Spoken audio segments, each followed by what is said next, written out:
digest. From lane to the new shining ground, echo chants where the legends are found.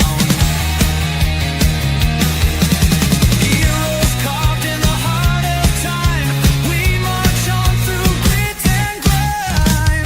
Oh Tottenham, Tottenham till I die. Raise the banner, let it fly. Through the rain, through the fire, this is my club, my only desire.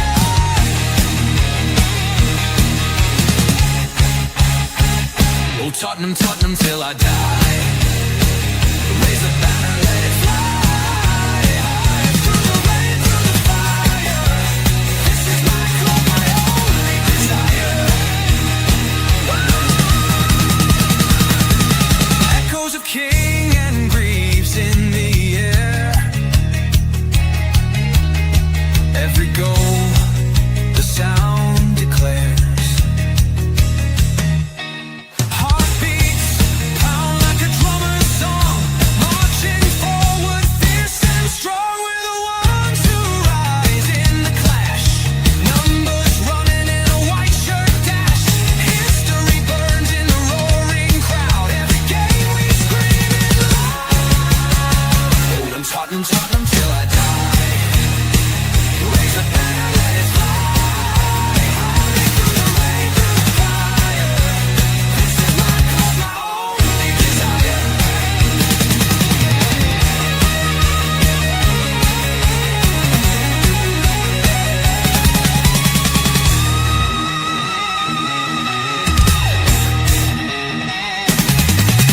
We're the ones who rise in the clash. Numbers running in a white shirt dash. History burns in the roaring crowd. Every game we scream it loud. Oh Tottenham, Tottenham till I die. Raise the banner, let it fly. Through the rain, through the fire, this is my club, my only desire. Hi guys and welcome to THF Seal 2 We Die. This is breaking news and we just dropped a couple of seconds ago. It's out some of the wires as well. I think TalkSport are reporting it. But there is breaking news that Fabio Paratici, the Don, is set to return to Spurs on July the 1st to take up a technical director role at the club. Now, does that mean he's taken over the role of Scott Munn and John Lang and do what he did before? We don't know, but that is the latest. So this is what we got so far. We have Paratici set to have the final say on Spurs' managerial situation and will decide who will replace Postecoglou if the Australian does depart. Now, there is also word as well that Tottenham are now linked with Inzaghi as well due to his link with Paratici. So let me know, guys, what do you think about this breaking news? Is it a good thing? I'm really happy he's back. I'm absolutely ecstatic that he's come back to Spurs.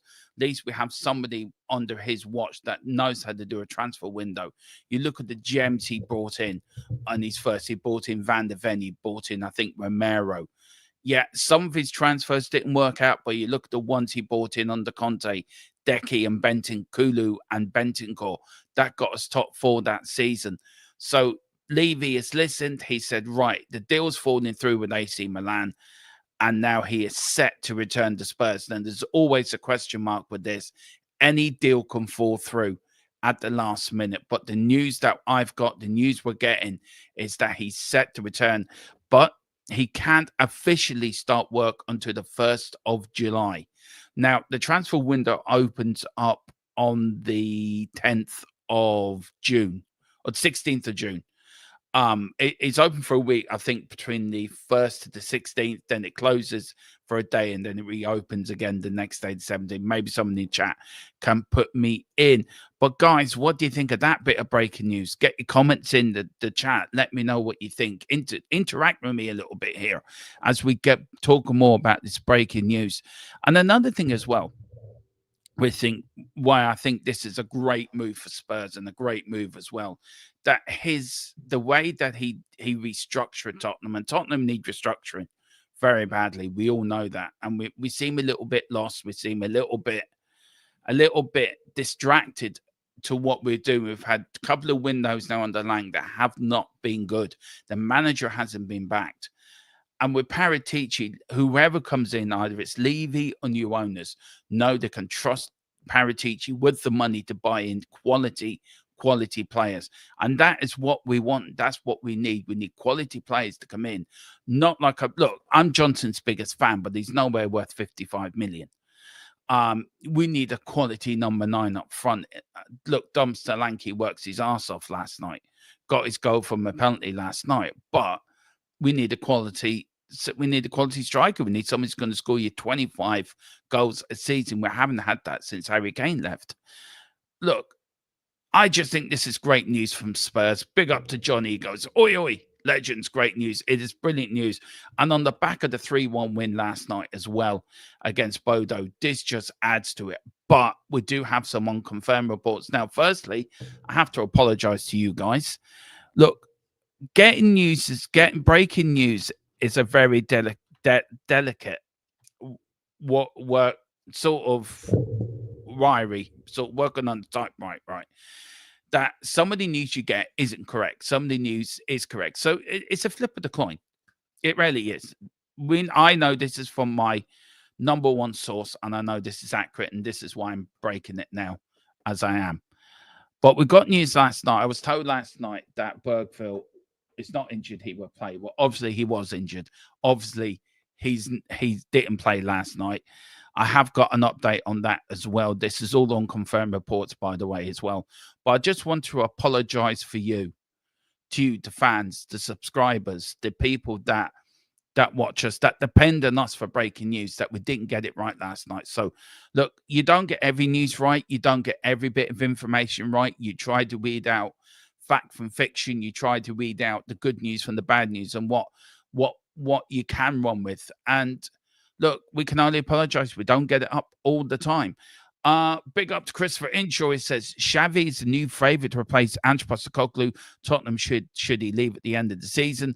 Well, Christopher, we actually joined as well by my American co-host, who actually WhatsApped me about this. I went to our source straight away, tried to get it confirmed. No disrespect to you, Steve, but I just want it absolutely confirmed because it's not broke over here on any British media outlets yet, apart from a few online outlets. Has it broken in America? It is no, it actually has not broken in America.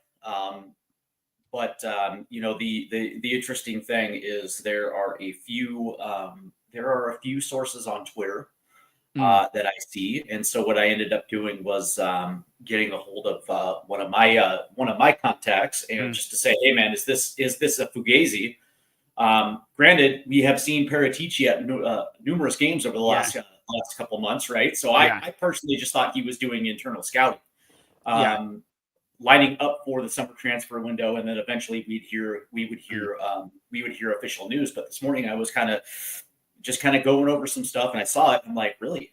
He's agreed to terms. So I turned around and asked somebody that's connected with the team, and I said, hey man, what's up with this? And he just kind of smiled back. You know, he gave me one of those smiling emojis, like one of those, you know, those yes, but I can't necessarily, you know, officially tell you yet type of thing. So I was like one of those little wink type of things.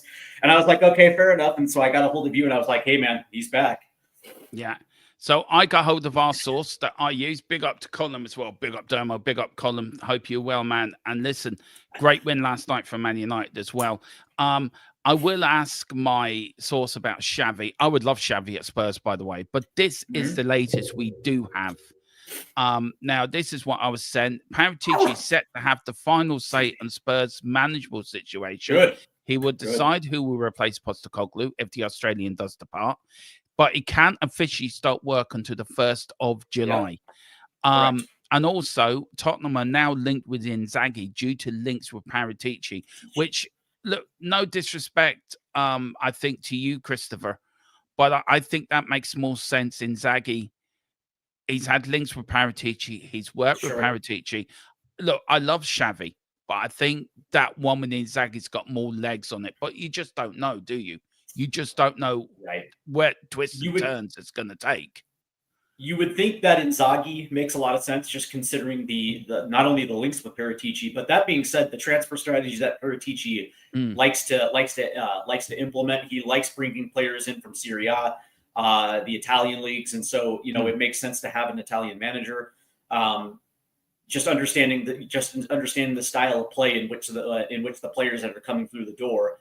It makes a tremendous amount of sense. But that being said, the thing that you happen to like about Xavi is the fact that he also has on his CV the ability to nurture and also get the best out of young players. So whichever direction that Paratici goes in, I don't think it's. I do not think that it's going to be a bad decision. No. I don't think it's a bad decision in any direction you go. Yeah. Also got from the person I trust the most. He says unconfirmed, but I did apologize at the beginning of the stream, Steve, that I got a source from another source that I don't normally use, and he told me something completely different. So I apologize to our viewers out there. We don't always get it right. Sure. A tightrope is walked, and you have to make a split second decision. Do I go with it or not? And I made a split decision to go with Burville playing totally wrong. So you don't always get it right all the time. I hold my hands up when it's wrong, and it's wrong. But unconfirmed, Burville is out to the end of the season. Slight chance he will be back for the Europa League. Solanke is a doubt for the weekend, and Madison is having a scan today. Now, for Madison, I'm hearing it might be his quad. For Solanke, it's a muscle injury. Yeah. They weren't going to play the weekend anyway. I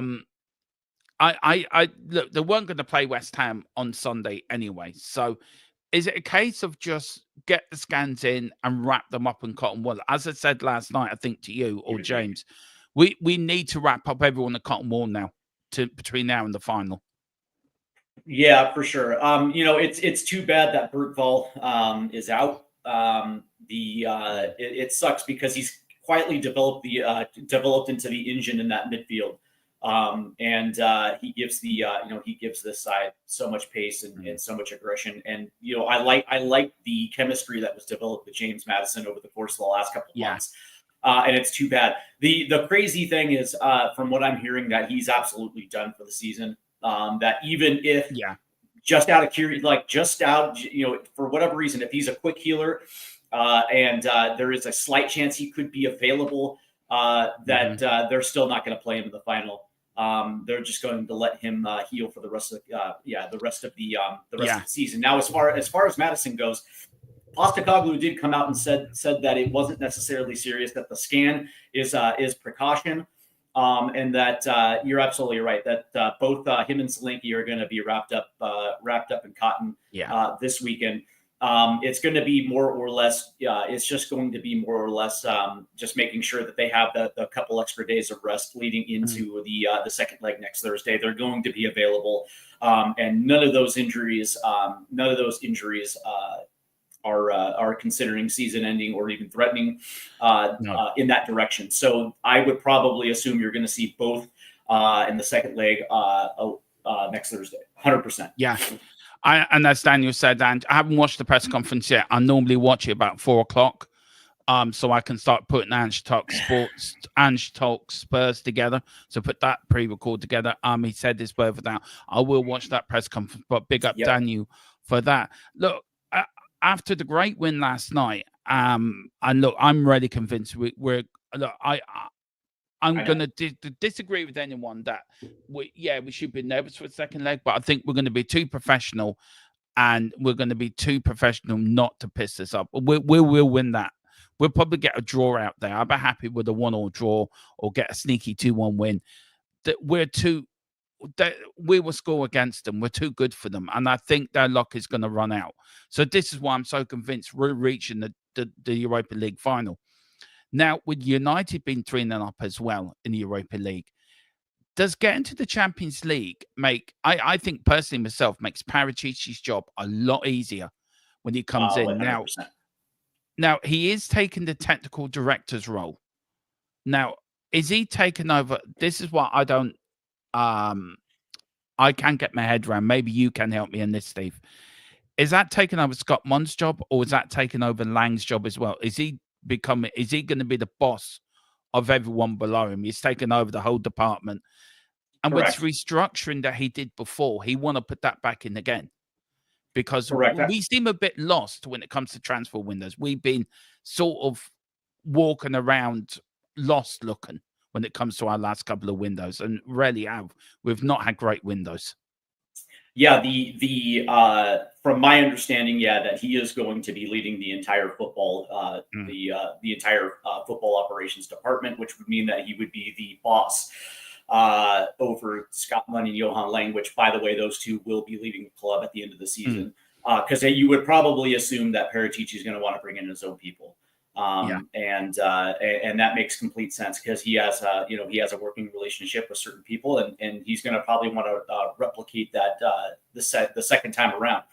But the thing that one of the things that I am absolutely thrilled about this is you're absolutely right. When it seems like our transfer window didn't have any direction, didn't have any structure, it was literally, these young players are great. Let's just see if these guys work. And it's like, okay, we're gonna buy these players. It didn't seem that Tottenham Hotspur had any direction or any cohesiveness when it comes to their windows. It was just like, okay, we're shooting for these players, and if we don't get them, then we're gonna turn to these players, and then it is what it is, right? So now there's actually going to be structure, a strategy, but most importantly, a plan. And I think that what's going to end up happening is as we saw the first time around, there's going to be a direction in which this club heads into. And you're absolutely right. With Champions League, with the potential of Champions League on deck, it's going to make his job 1,000 times easier because now he has something to sell. And it's not just this project and the potential of greatness on the horizon. It's like, well, we have Champions League this year, and we also happen to have a good core as well too. And so this is actually something you want to be a part of because not only is it going to be Champions League this year, it's going to be for the next 5 years as well too. Yeah. Well, look, for me, I love Paratici. I think he done great the first time. I just loved the Don. He was there spinning his wheels, spinning his plates, having 4 or 5 transfers going at one time. Proper Italian way of doing transfer windows. I just love it. And they're exciting as well when he's doing them, to be fair, because you don't know what's coming next. Well, look at the level of talent in which he brought in. Yeah. The first time around. And it's like, what's interesting about it is when you bring in guys like, Christian Romero and Dejan Kulusevski. Now, granted, were they top names in the Italian league? No, but they were killer football players. And they fit this club to a T. And that's the thing. It's not necessarily going after the sexy names because that Tottenham Hotspur is not going to pay a premium. It's going to be those hidden gems that we probably weren't expecting, but they absolutely fit this club to a complete T. My question to you though is, what happens if we do win Europa League?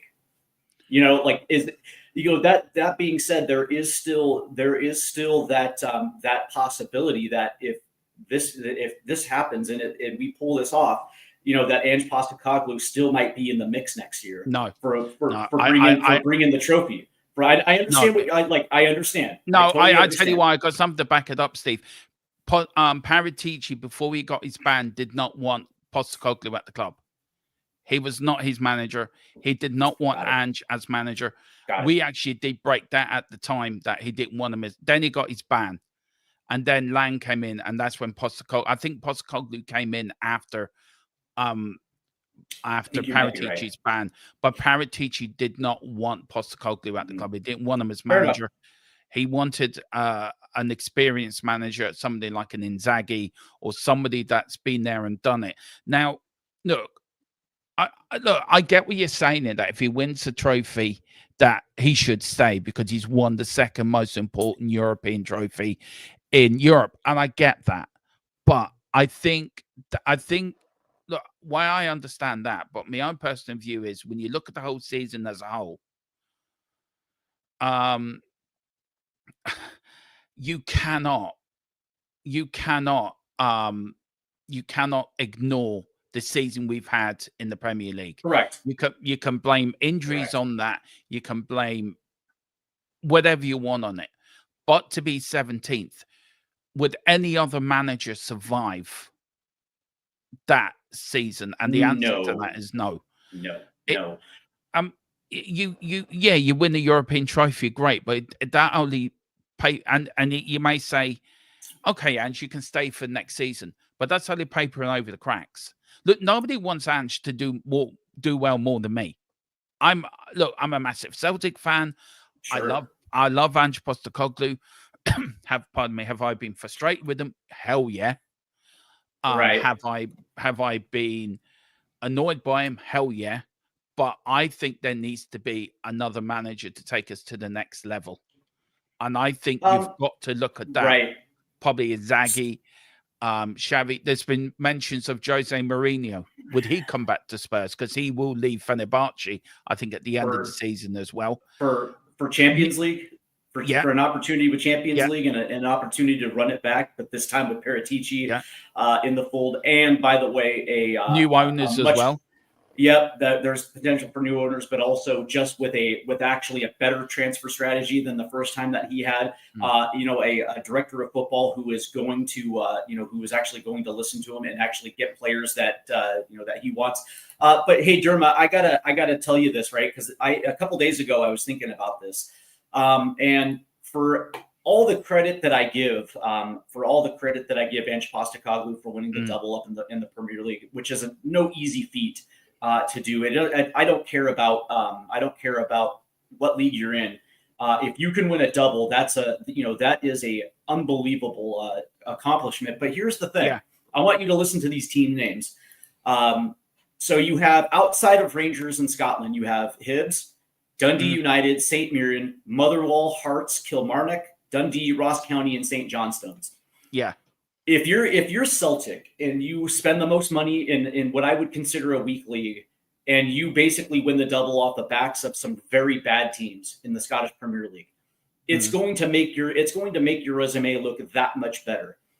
And then he comes to the Premier League, and really the only success that he's really had are against the bottom half of the Premier League, against defenses that don't necessarily have that type quality.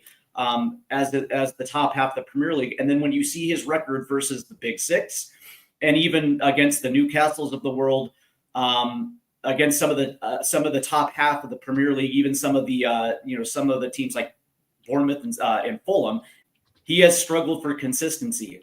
And so the question then becomes: was Ange Postecoglou a product of the weakness of the Scottish Premier League, making them look that much more better?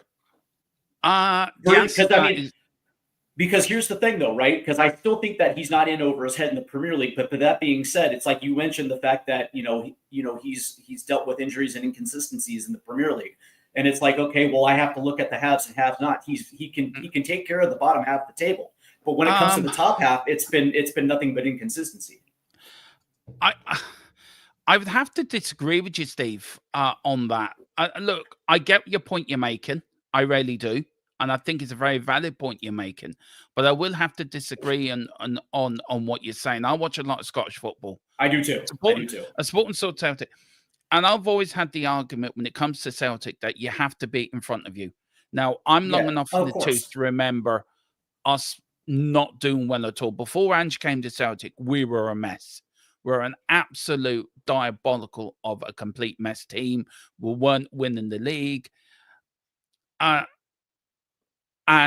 Ange came in and he changed all that. Now, I grant you, Celtic and Rangers are the two biggest teams in the league. I grant you that.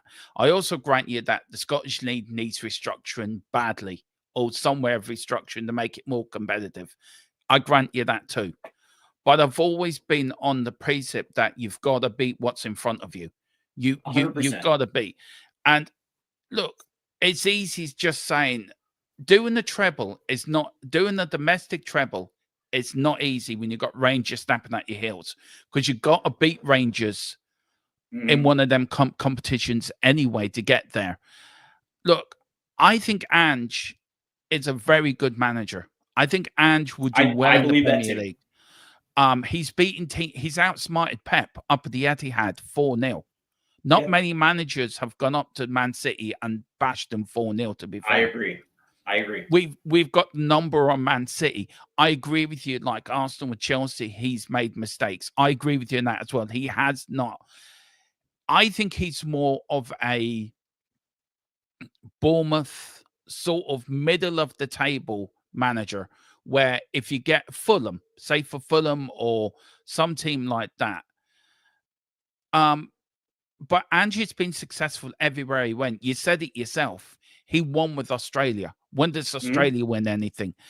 And That's exactly he's won in Japan. He's won. I get what you're saying. You make very valid points, but I think my whole question to you is, I look at his resume in the Scottish Prem, and I see that Aberdeen is only good once every 5 years. Same with Hibs; they'll have a good season, but for the most part, outside of those two teams, the rest of the league is not up to par with even teams that are in the Championship. But that being said, I also look at him in the Premier League, and I have to ask this question to you, because if Ange had 5 more players that had the same skill set and attention to detail and intensity of a Dejan Kulusevski, would those results be different? Would those results be different against the top half of the Premier League? And I go back to it and I think, maybe. And it's that little bit of maybe that makes me want to see him at least for one more year under a Paratici-led transfer window, because he's going to get those players. Well, let me ask you a question. Maybe I put this to the chat as well. If Ange had a Paratici with him for the last 18 months, would it have been different? Instead of a Lang and instead of a Scott Munn thing, a Paratici over the 18 months, I think you would have seen a more success. I think we would have won something last season under Ange Postecoglou. I think we would have done. Yeah, and because I actually believe that Paratici would have got at least given him deputies to positions that he was screaming for, right? We would have had, like, now granted, we wouldn't have had the level of player like a Harry Kane, but we would have had a proper striker last year. So Sonny wouldn't have had to spend so much time playing that position. We would have had a backup to that signing this year as well too. We would have had somebody else on the right wing besides Brendan Johnson. Like he would have at least given Ange quality rotation, but also potential, the potential to also be potential starters in his squad as well too. So I think under Paratici, if he had him last year and going into this summer window, it would have been night and day different than Johan Lang. Now, again, the question is whether or not that would have solved the riddle of the consistency issues and also given them depth to withstand those injuries. That's a very good if. Yeah. And it gets back to the original question is like, is the juice worth the squeeze? Like if he wins the Europa League, is the juice worth the squeeze to at least have him start next season? I don't think so. I really don't think so. I think league form is your bread and butter. And you winning a cup is luck. You win a cup with luck. It's like, I'll get to the comments in a minute. Tequila, I will get here. And David Clark's made a couple of good points as well. So it's in hype as well. And Danny's made another. So we'll get to them in a minute. I think if you look at cups, you win cups by luck. Liverpool won the league because they were consistent in the league. Correct. They were consistent. Correct. They were the best team in the league. And I think Ange Postecoglou, though 5th last year was a good achievement for Ange. I think if we had a bit more luck, we would have got Champions League football, but we just ran out of steam. David makes a point about Ange's tactics. I want to get onto that a little bit as well in a minute. But if you look at the league form as itself, I think his league form, any other manager would have been sacked by now. I think any other manager. I think it's because of the Europa League. That's what's kept him in the job. Now, he may go on and win that Europa League. I've been told categorically, and I'm sorry if I've really hashed that word, but I've been told with 100% sitting on Bibles, he's been kept in the job because of the Europa League. Big up to Tequila. He says, Demo is back. Thank the makers. What's worried? Demo is not there. Now, all is right with the world. Party on, Wayne. Party on, Gareth. Big up to you, Tequila.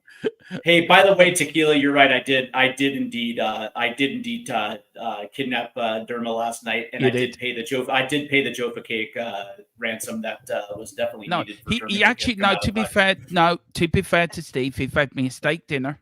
He fed me cheesecake as well, and he actually Yep. put on a few good shows on the telly. That I can't pronounce live Nine. on.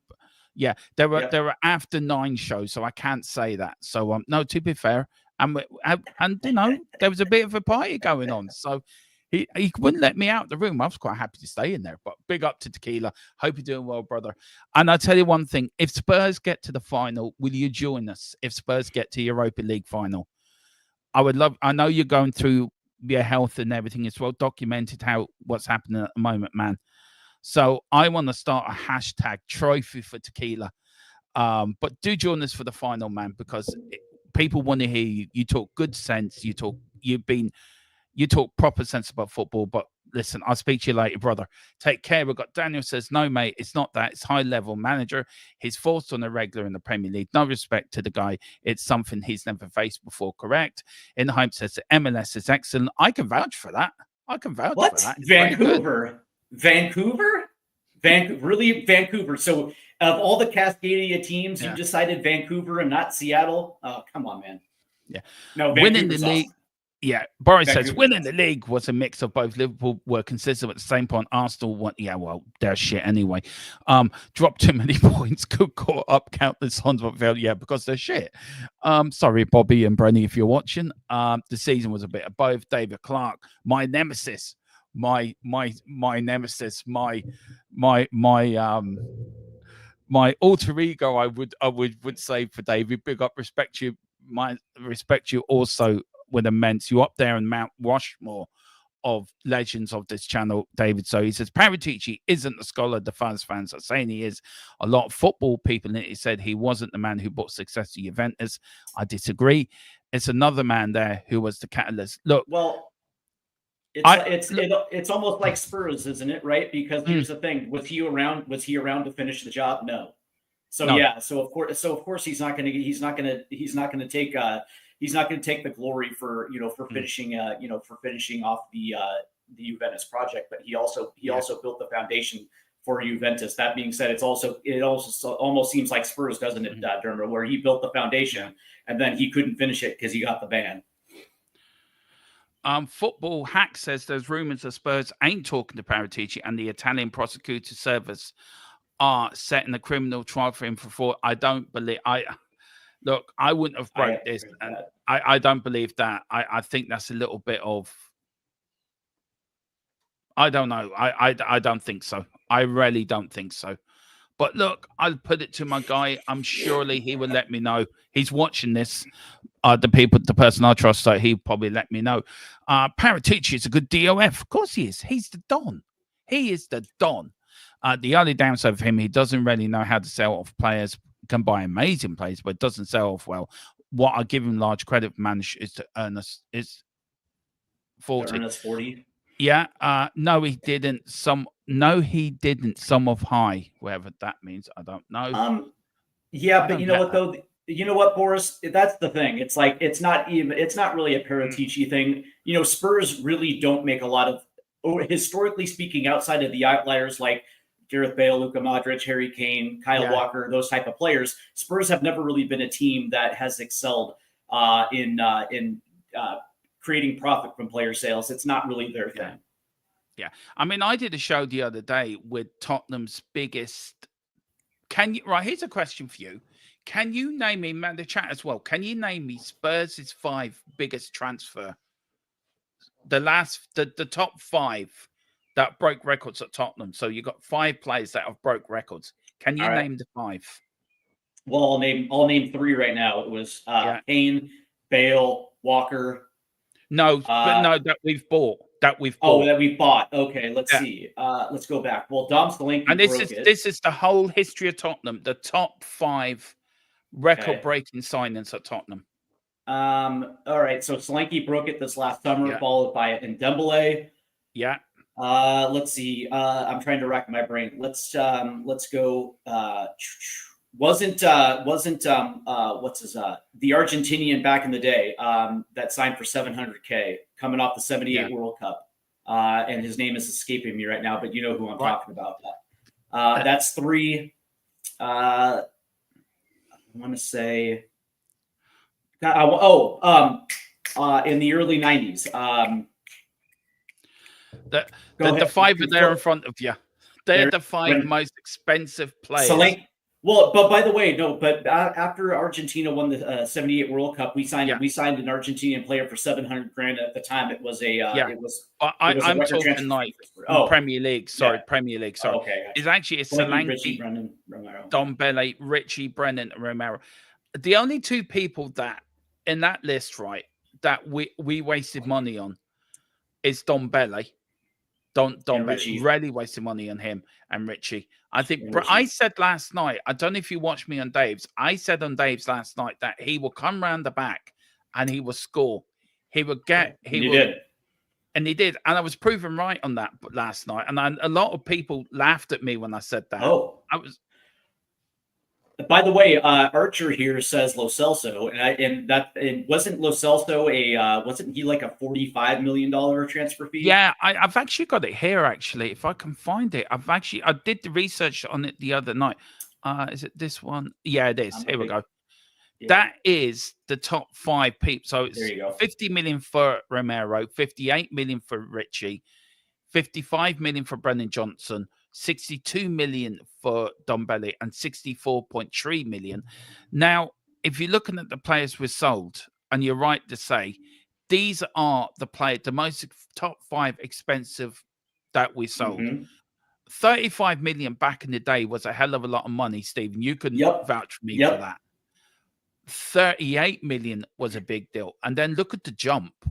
I mean, we sold Real Madrid. We sold Bale more than we sold Harry Kane to Bayern Munich. Yeah. And I couldn't believe that. That's kind of surprising, isn't it? It's kind of surprising, isn't it? I just want to put something here, right? If you look, I don't know where it is now. If you look at the Paratici, when did Paratici come in? Was it 1920? Was it 2021? Right, we look at 2021. Let me take off the let me take off the logo there for a minute. You look at a Paratici window, 107 million, right? 0.5. I think it's 2021. Let me just double check on that. Because I want to get this right, because there is a point I'm trying to make. I tell you, there is a point I'm trying to make of how wisely he spends money and the players that we get for that money. And I just want to maybe somebody's put it in the chat. If you can let me know, Steve, if somebody put it in the chat, have they? When he started with Spurs, Celtic bought Van Dijk for 2.25. Right. Okay. Right. He joined Spurs. Right. 2021-22. So 21-22 season, he spent 60.9 million. Then the following season, he spent 169.9 million. So them two transfer windows are Paratici windows, right? And look at the players that we bought in for them windows. Look at the money we spent on the Lang and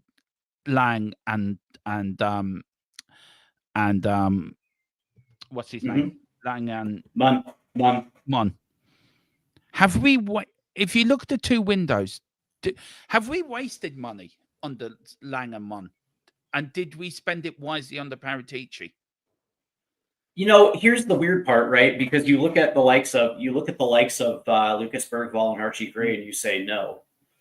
But then you see Dominic Solanke, and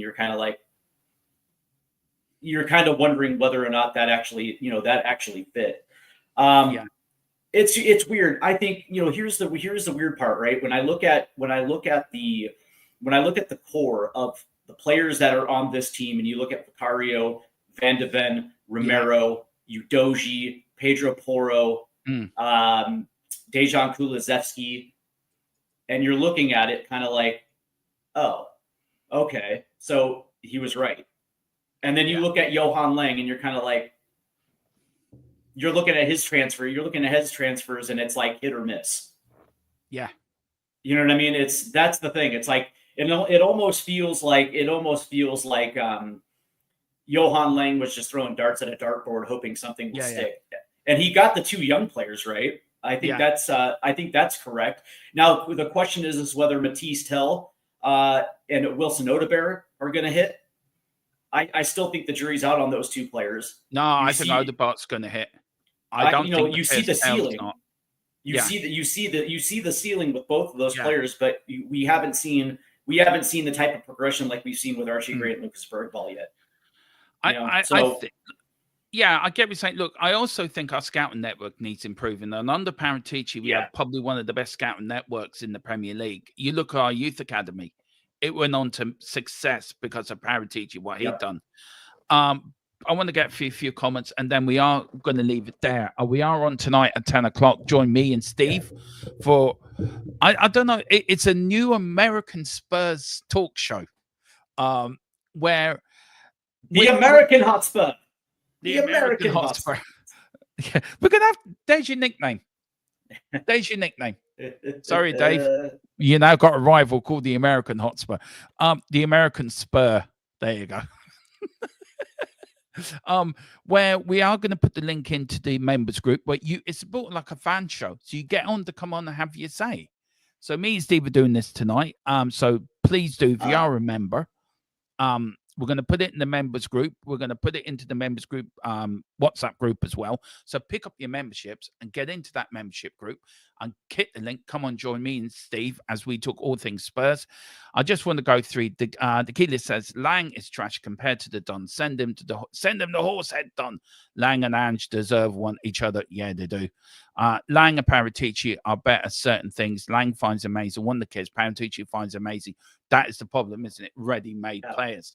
Yeah. Chill Music says, how does Paratici work with the new CEO? Well, we're going to find out this year. We're going to find out. Yeah. For me, it's bonkers. It's very narrow scouting in terms of casting net worldwide. Look, Lang is definitely worse than Paratici. I think we all agree with that. Celtic bought Van Dijk. They did for 2.5 million. I mean, that's just what he is now. And then the last of Audi Austin. Big up Audi. I hope you're doing well. I can't forgive Paratici for Gil's transfer. 20 million plus Lamella. Both players win Europa League with Seville Shambles. Well, look, we're going to win the Europa League this year because Tottenham are the greatest team in the world. We will rise. We will win. We are Tottenham Hotspur. Steve, can I ask you one last question? You can ask me a question. Of course you can, sir. So are you okay with the Paratici's scouting model seems to be heavily influenced in Italy? He and again it's because he's cut his teeth in Italy and so he understands the Italian player. He likes the Italian player. Are you okay with the base of his scouting starting in Italy? And by means it's not just Italy. He's gonna set up a very good scouting network across the globe. But that being said, Are you okay with Paratici's base scouting starting in Italy and the quality of players that come out of Serie A? Yeah, I'm fine with that. Because look at the players that we did buy out of Italy. Look at the players. Look at Romero, who we bought. Look at Udogi, who we got. I am big up to Michael. Big up Mick. Hope you're doing well, sir. I'm absolutely fine with that. No problem whatsoever. I think in the Dom we trust, and I think we've got to trust Paratici. We've got to trust him in what he's doing. We have to trust, and with new owners as well, and the money they're going to be pumping into the ground, and the restructuring that's going to be happening at Tottenham, a new medical department, a new scouting network, a new coaching network, a new to add on to the youth system we've got. I think we should be damn well very excited what the future's holding for our football club. And we are getting our club back, by the way. So the final I've lost question, half the chat. So if you can bring up, I've lost half the chat on my StreamYard. The last one I've got was, okay. All right. Yeah.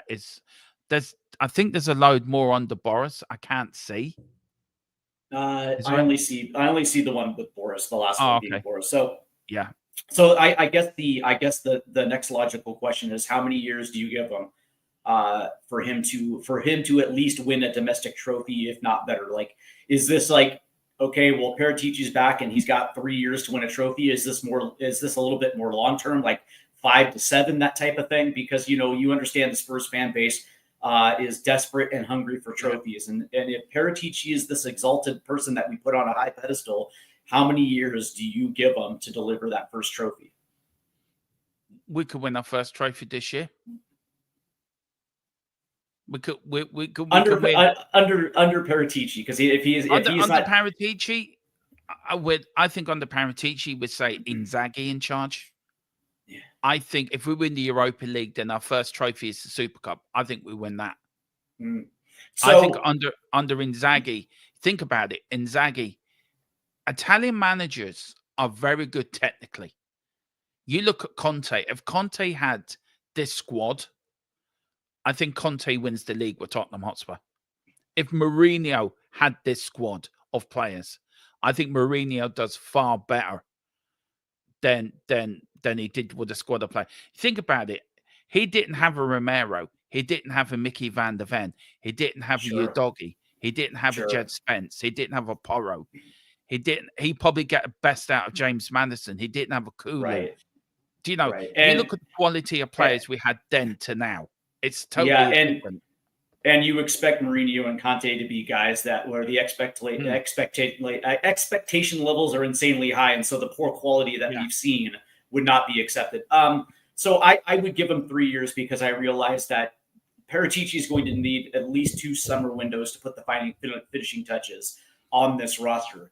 I look at the base core of players that we have, and you certainly need to add to this, but I don't think it gets done in 1 summer window. I think it's going to take 2. And me personally, it's like by the second season, after that second window, me personally, it's like that's when we should be easily finishing in the top 4, if not chasing down a couple trophies.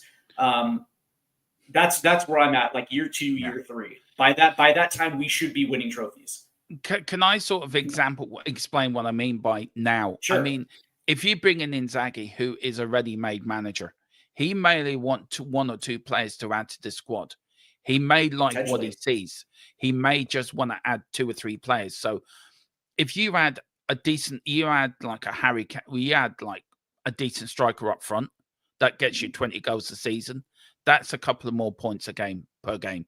If you add a decent central midfielder just to add to that midfield, steal it a bit, I think then probably a good cam.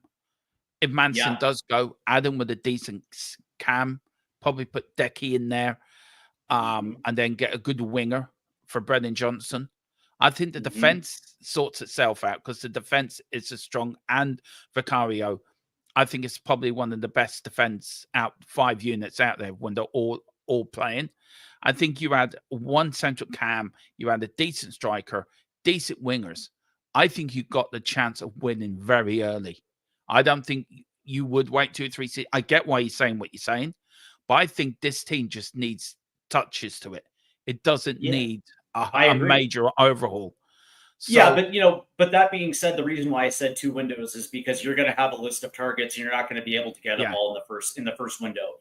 By the way, David Clark, I will just say this, that I understand where you're coming from, but Weston McKennie actually has very much succeeded at Juventus last year, led the Serie A in assists last year. But he's also a type of player that you can plug into 5 different positions, and he's going to give you quality everywhere on the pitch. So I will push back against Weston McKennie. But that being said, you're absolutely right about some of these other players. Didn't exactly pan out for Juventus, but it still doesn't change my mind. Tequila says we will finish it. I swear to God, I promise Mrs. Trump. I spent 7 hours of streaming yesterday. I didn't see a lot of it yesterday, so I promised I'd spend time with her today. He says, in FC, Steve, I can do transfers. I'm like, are you telling me that's not Tequila? Now, look, I hate to break it to you. I hope you're sitting down. I hate, me and Steve will have to tell you some facts of life one day. It isn't true. Well, here's the thing. So are you going to tell me, Derma, that in my save with Tottenham Hotspur on EA 25 under Ange Postecoglou, my first season, I won a cheeky double. And in the second season, I won the treble. So you're telling me that's not real? Damn it. I thought it was real. Yeah. Well, at my save, I started at Celtic, went to Tottenham. I got sacked from Tottenham. Do you know who offered me a job straight after? Who? Do you know when you get sacked, you get offered the job? Yeah, sure. Man United offered me a Man job. United. So I'll tell you I'm what. now manager Man United, and we're not doing very well. Sorry. What formation are you using? I Just out of play curiosity. a 4-3-2-1. Oh, okay, yeah, because I play a 4-2-3-1 with two high attacking tens, and essentially how it works out is to the way that Chelsea and Liverpool play is as is attacking. It's almost like a 2-2-4-2 attacking, and yeah, I win trophies. I win a lot of trophies. I tell you one thing, what I'm excited is a Paratici transfer window. You never sleep because there's always something breaking. So I'm so looking for that. Big up to Mike. Go on. So the question for you then, Dermot, is that first piece that comes through the door. Is it a big piece to get the entire fan base pushing in the same direction? Does he make his first transfer piece of business? Is that a big move? Yeah. I think he will bring in a player to go, wow. Telling you. Paratici. Now, I was told the other day by somebody who I really trust that our transfer windows are going to be good, but not wow. But I think under Paratici, he will pull a rabbit out the hat. They're all talking about formation. Tequila Den says, I feel deceived, Dermo. Lies, I tell you. I took St. Mirren to the Champions League final. Well, if you took St. Mirren to anywhere near any final, I think you'd be a hero for life. Just a little breaking news. I wonder, can I break it on Harry Kane? So I'm just waiting for the okay on that. Can I break it? He is watching. I'm waiting for him to. I'm going to have to. All right. So I will say before you break this, if you're waiting, the crazy thing is that under Paratici, there's a good possibility that the United States' best player might end up in a Tottenham shirt. I'm still dreaming, and under Paratici, maybe it might happen. Bring Christian Pulisic to Spurs. Right. I can break this, but there's a little bit more to it than the meets the eye. Why do I keep saying that? I keep going Transformers. There's more than meets the eye. Meets the eye. I was watching something on YouTube last night after the stream. Cartoons of the 80s. It brought back a lot of memories. I used to love He-Man. I was a massive He-Man fan. Harry Kane wants to stay at Bayern to defend the league title, but it doesn't mean he will stay, but what he wants. So this is what he wants, but it doesn't mean he will stay. So listen, guys, we are going to leave it there. Steve, thanks for dropping on, man. Thanks for helping me host this. Went a bit longer than I thought it would, but the breaking news, the Don is back with a question mark. We're on tonight at 10, so join me and Steve for prime time. I'm going prime time American. I can't wait for that. I'm nervous. I'm nervous going prime time American. I'm nervous. Do you know, are the American viewers ready for Dermatron? Are they ready for Dermatron in America? That's all I want to know. I don't think any country is ready for Dermatron. I You know what I mean? Dermatron comes in and people are kind of like, who is this lad that is talking Spurs? Who is this guy? And then all of a sudden it's like, like that catchy jingle. All of a sudden, like 3 days later, you're like, oh yeah, he's pretty cool. Yeah. Colin says, Christian Posset will fail us first. No, Hong Kong Fury, I remember him. But guys, thank you all very much for joining. Steve, please go over to Stateside Footy until we die. Hit the like and subscription there. Let's help him. Do it here as well. I want to get to 3K before our 4th birthday. Dream 4th birthday for the channel would be Steve at 500, us at 3K. I would love that. That would be the greatest gift you can give THF, the brand, the greatest gift. What are you shaking your head for? Because I'm getting there is a tremendous amount of Christian Pulisic hate in the chat right now, and I will not stand for it. I will not stand for it at all. I thought he was. Look, you can think less of American players until you have a dude like that on your team, and then it's like when he gets to that 20-goal plateau, that's the kind of player Christian Pulisic is as a winger. for me, I think it doesn't mean that if he didn't play well for Chelsea, it doesn't mean he can play well for somebody else. Do you know, if he goes into a team like at Chelsea where they don't play him in his right position or something there, then he might not get it best. Say if he went to Spurs and under Inzaghi, he puts him in his right position, he could become a sensation overnight. Well, doesn't mean it well, doesn't mean that. Go ahead. It doesn't mean that American players are bad. They're not. There's some decent American players out there, but it's about play. I think it's about coming into the Premier League's not for everyone, though. He could go to the Italian league and be an absolute sensation. As he is right you now. look at Werner. He's not Premier League. He doesn't suit the Premier League at all. So I get it. What you're saying, I think you're right. I think. Look, I understand what everyone is saying. Well, so I think Colin's more tongue in cheek than anything else. To be fair to him, the crazy thing is that he was set to go when he was set to go to Chelsea. The guy that wanted him, the original coach that wanted him, ended up leaving before he actually came through the door. And Pulisic had 4 different managers in his 5 seasons at Chelsea. But he did win them a Champions League, helped them win a Champions League. But that being said, it's like, dude is a world-class left winger, and he's also world-class on the right as well too. So he plays 2 different positions at a high-quality level. And that being said, it's like one of the things that sucks about American players is that in Europe there is a U.S. bias where unfortunately players actually have to continue to prove their worth versus guys from Italy. Or Spain or England. It's just the way it is. But that being said, show Casey Keller some love. That's funny. But here's the crazy thing, Tequila. Do I think that the Canadian team is better? I still think the United States has better talent, but right now the Canadian team is outperforming the US right now. You lost last night, didn't you? Did you lose last night? Last night? When did you last play Canada? I think you lost 2-1 to Canada, didn't you? Yeah, we lost. About 4 weeks ago during the Nations League semifinal. Yeah, we lost to Canada. Anyway, anyone's better than Ian Walker. That is for sure. On that bombshell, we will leave it there. Steve, thank you so much. Thank you, everyone. Please like and subscribe everywhere you can.